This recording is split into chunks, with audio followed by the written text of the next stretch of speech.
Now to make these spicy okra, we're going to be using a handful of spices, not too many, cumin and coriander powders, salt, red pepper, chaat masala, and of course chickpea flour. So over here, what we're going to do is cut the okra into 4 slices after we have taken down um, the edges off. Please note how these are done. Ideally, you would basically take the seeds off because the seeds tend to make it a little bit mushy. If you want the pure crispy taste, you would have to take the seed section off with a spoon. Is probably the easiest way to do it. As you can see how smoothly it is coming up. So over here, take the head off, take the tail off, and then split it into 4. Once you've split it into 4, we're going to use a spoon again and just scoop the whole thing out of it. Super simple, super sweet, super easy. Next, once we have cut out all that okra sitting in the pot, about 1 kg, we are going to mix in the spices and then we're going to fry them. Okay, now we're going to make the spices. In goes the chaat masala, coriander powder, and cumin powder. Bunch of salt, red pepper, and chickpea flour. Okay. So now we're going to just mix this thoroughly so it absorbs in there. Shake it, stir it, whatever works for you. Try to take the excess chickpea flour out by shaking it that way. But add a little bit of water because we want the chickpea flour to stick to it now, whatever's left in it, and blend in with the spices. So a little bit water at a time. I'm going to just keep adding as this works.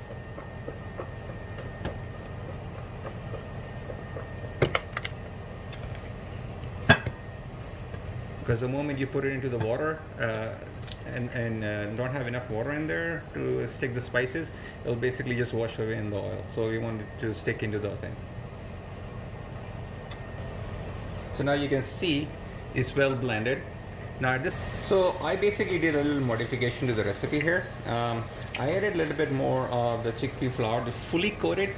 See, some of the sections were becoming green like this. I didn't like this. I wanted it to be super crispy, so I didn't like it that way. So I've added more chickpea flour. I'm going to see if it comes with the right flavor that I actually like.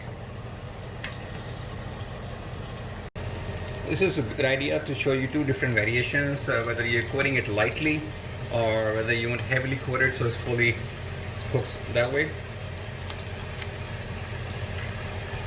When you blend in together, it just adds a nice color touch and look to it, and when you chew on it, so you get the right textures throughout.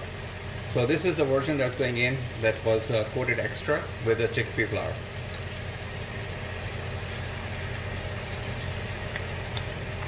Now unfortunately you can't really control the part that's inside the oil because oil does tend to wash some away, but this may be a little bit better than the previous version. Now if you're using a frozen version, so you made a huge batch, you've frozen it and it's coming out of the freezer, chances are it might not wash away that fast.